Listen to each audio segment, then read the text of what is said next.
We now move into news around the East African region.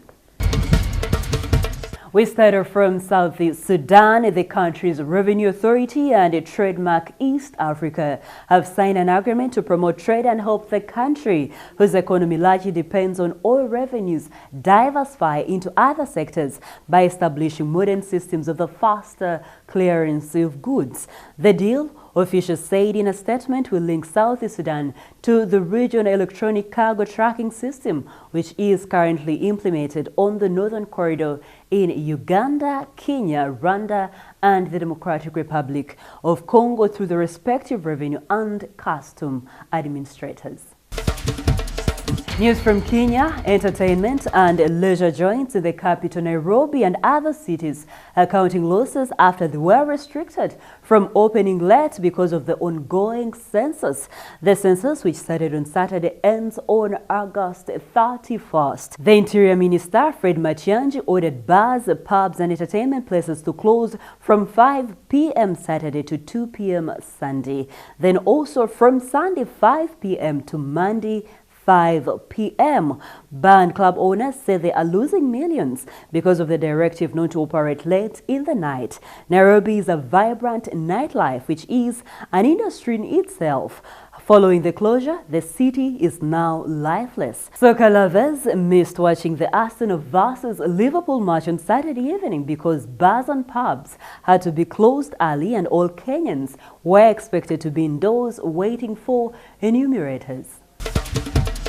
Closing off the news around East Africa is a story from Rwanda, where the Uganda High Commission in Kigali successfully held the cancer run on Sunday to coincide with the one in Kampala. Both organized by Rotary Club to raise funds to build two bunkers that will house two linear accelerators at Nsambya Hospital. The run in Kigali attracted the diplomatic corps, Rotary Club of Kigali, Virunga, and the Uganda diaspora in Rwanda and local well-wishers.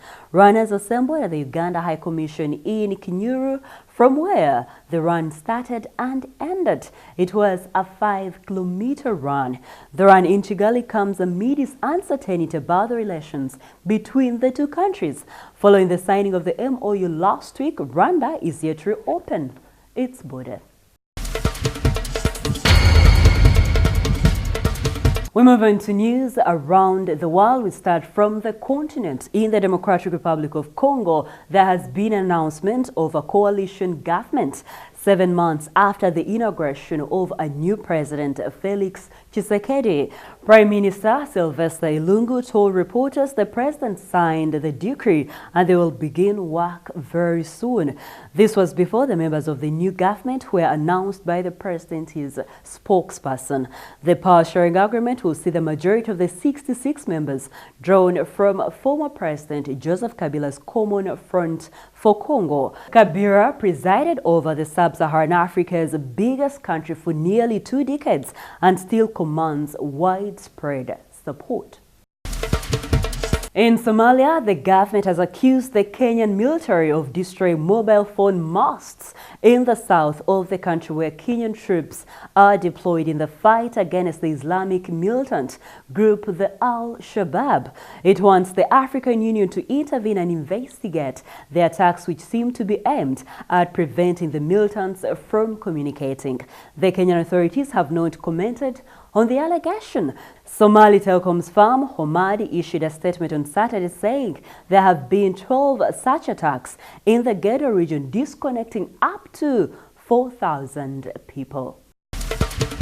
In Sudan, a state of emergency has been declared in Sudan's Red Sea state after ethnic violence left at least 16 people dead.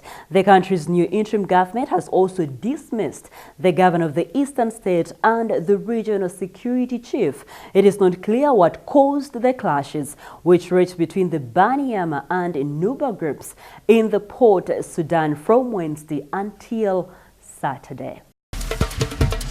Away from the continent, in Britain, Prime Minister Boris Johnson has pledged $12.3 million to help restore the Amazon rainforest, which has been ravaged by fires, sparking a wave of global concern.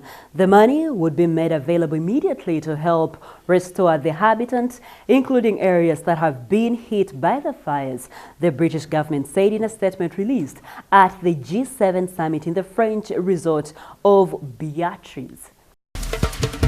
Closing off the news around the world is a story from the United States, where President Donald Trump has said U.S. and Chinese trade negotiators would very shortly resume talks in what he described as a breakthrough in the two economic superpowers trade war. Trump told reporters at the G7 summit in Beatrice that China called last night said, "Let's get back to the table." So we will be getting back to the table, in his quotes. Trump said the Chinese officials had made two very, very good calls and that they want to make a deal.